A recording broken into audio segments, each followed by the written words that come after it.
yang terkasih, mari kita sama-sama bawa hati kita untuk memuji dan menyembah Tuhan. Kita bersyukur pagi hari ini kita ada sebagaimana kita ada, itu semua karena kebaikan Tuhan.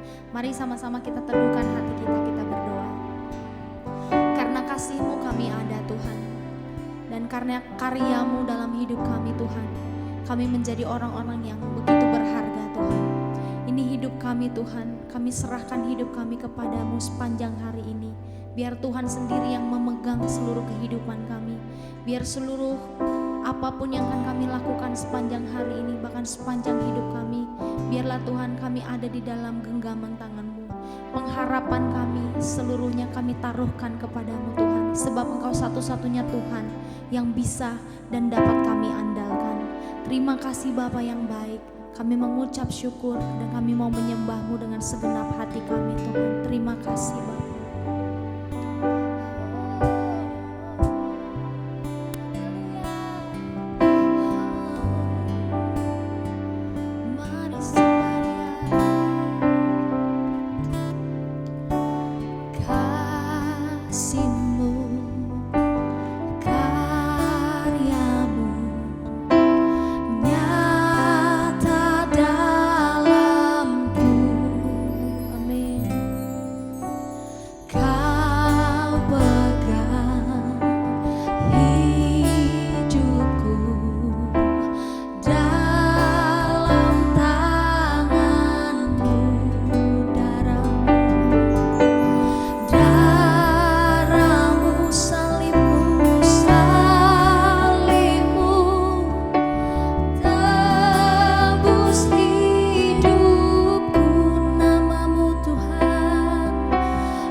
Matius pasal 18.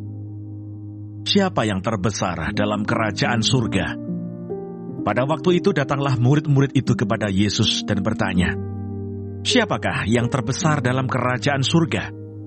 Maka Yesus memanggil seorang anak kecil dan menempatkannya di tengah-tengah mereka, lalu berkata, "Aku berkata kepadamu, sesungguhnya jika kamu tidak bertobat dan menjadi seperti anak kecil ini, kamu tidak akan masuk ke dalam kerajaan surga. Sedangkan barang siapa merendahkan diri dan menjadi seperti anak kecil ini, dialah yang terbesar dalam kerajaan surga.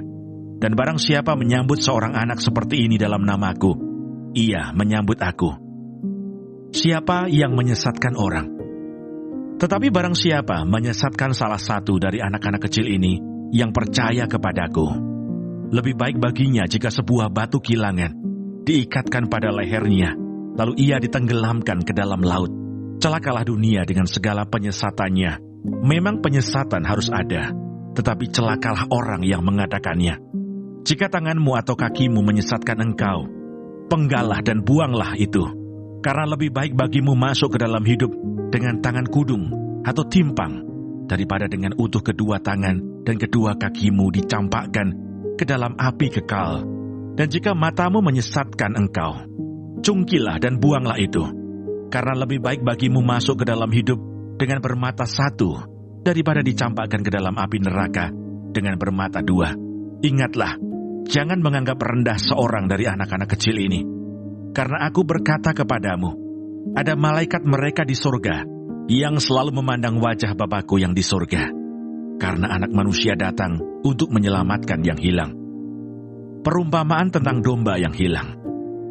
Bagaimana pendapatmu jika seorang mempunyai 100 ekor domba dan seekor di antaranya sesat? Tidakkah ia akan meninggalkan yang 99 ekor di pegunungan dan pergi mencari yang sesat itu? Dan aku berkata kepadamu, sesungguhnya jika ia berhasil menemukannya, lebih besar kegembiraannya atas yang seekor itu daripada atas yang ke-99 ekor yang tidak sesat. Demikian juga Bapamu yang di sorga tidak menghendaki supaya seorang pun dari anak-anak ini hilang. Tentang menasihati sesama saudara. Apabila saudaramu berbuat dosa, tegurlah dia di bawah 4 mata. Jika ia mendengarkan nasihatmu, engkau telah mendapatnya kembali. Jika ia tidak mendengarkan engkau, bawalah seorang atau 2 orang lagi, supaya atas keterangan 2 atau 3 orang saksi, perkara itu tidak disangsikan. Jika ia tidak mau mendengarkan mereka, sampaikanlah soalnya kepada jemaat. Dan jika ia tidak mau juga mendengarkan jemaat, pandanglah dia sebagai seorang yang tidak mengenal Allah, atau seorang pemungut cukai. Aku berkata kepadamu, sesungguhnya apa yang kamu ikat di dunia ini akan terikat di sorga, dan apa yang kamu lepaskan di dunia ini akan terlepas di sorga. Dan lagi aku berkata kepadamu, jika 2 orang daripadamu di dunia ini sepakat meminta apapun juga, permintaan mereka itu akan dikabulkan oleh Bapa-Ku yang di sorga. Sebab di mana 2 atau 3 orang berkumpul dalam namaku, di situ aku ada di tengah-tengah mereka. Perumpamaan tentang pengampunan. Kemudian datanglah Petrus dan berkata kepada Yesus, "Tuhan, sampai berapa kali aku harus mengampuni saudaraku jika ia berbuat dosa terhadap aku? Sampai 7 kali?" Yesus berkata kepadanya, "Bukan, aku berkata kepadamu, bukan sampai 7 kali, melainkan sampai 70 kali 7 kali. Sebab hal kerajaan surga seumpama seorang raja yang hendak mengadakan perhitungan dengan hamba-hambanya. Setelah ia mulai mengadakan perhitungan itu, dihadapkanlah kepadanya seorang yang berhutang 10.000 talenta. Tetapi karena orang itu tidak mampu melunaskan hutangnya, raja itu memerintahkan supaya ia dijual beserta anak istrinya dan segala miliknya untuk membayar hutangnya. Maka sujudlah hamba itu menyembah dia, katanya, 'Sabarlah dahulu, segala hutangku akan kulunaskan.' Lalu tergeraklah hati raja itu oleh belas kasihan akan hamba itu, sehingga ia membebaskannya dan menghapuskan hutangnya. Tetapi ketika hamba itu keluar, ia bertemu dengan seorang hamba lain yang berhutang 100 dinar kepadanya. Ia menangkap dan mencekik kawannya itu, katanya, 'Bayar hutangmu.' Maka sujudlah kawannya itu dan memohon kepadanya, sabarlah dahulu, hutangku itu akan kulunaskan. Tetapi ia menolak dan menyerahkan kawannya itu ke dalam penjara sampai dilunaskannya hutangnya. Melihat itu kawan-kawannya yang lain sangat sedih, lalu menyampaikan segala yang terjadi kepada tuan mereka. Raja itu menyuruh memanggil orang itu dan berkata kepadanya, "Hai hamba yang jahat, seluruh hutangmu telah kuhapuskan, karena engkau memohonkannya kepadaku. Bukankah engkau pun harus mengasihani kawanmu, seperti aku telah mengasihani engkau?" Maka marahlah tuannya itu dan menyerahkannya kepada algojo-algojo, sampai ia melunaskan seluruh hutangnya. Maka Bapakku yang di sorga akan berbuat demikian juga terhadap kamu, apabila kamu masing-masing tidak mengampuni saudaramu dengan segenap hatimu. Tuhan Yesus, terima kasih untuk pagi hari ini. Terima kasih untuk berkat yang boleh kami terima dari malam sampai dengan pada pagi hari ini. Tuhan, kami mau berdoa untuk setiap hamba-hamba Tuhan dimanapun mereka berada. Kiranya Engkau memberkati pelayanan mereka, jadikan mereka berkat dimanapun mereka ditempatkan. Kami juga berdoa untuk bangsa dan negara kami Indonesia. Kami berdoa untuk setiap kesejahteraan dan apapun yang menjadi masalah di bangsa dan negara ini. Kami percaya bahwa Engkau turut campur tangan dalam setiap masalah yang ada di bangsa ini. Berkati setiap pemimpin yang ada. Kami percaya bahwa mereka adalah orang-orang yang Tuhan pilih. Kami juga berdoa untuk setiap anak-anak-Mu yang sedang mengalami sakit penyakit. Kami berdoa kiranya Engkau Tuhan memberikan kesembuhan yang luar biasa. Biarlah mereka boleh menjadi kesaksian dalam kehidupan mereka bahwa Engkau turut bekerja dalam setiap hidup mereka. Terima kasih Tuhan. Bapa kami yang di surga, dikuduskanlah nama-Mu, datanglah kerajaan-Mu, jadilah kehendak-Mu di bumi seperti di surga. Berikanlah kami pada hari ini makanan kami yang secukupnya, dan ampunilah kami akan kesalahan kami, seperti kami juga mengampuni orang yang bersalah kepada kami. Dan janganlah membawa kami ke dalam pencobaan, tetapi lepaskanlah kami daripada yang jahat. Karena Engkaulah yang mempunyai kerajaan, dan kuasa, dan kemuliaan, sampai selama-lamanya. Amin.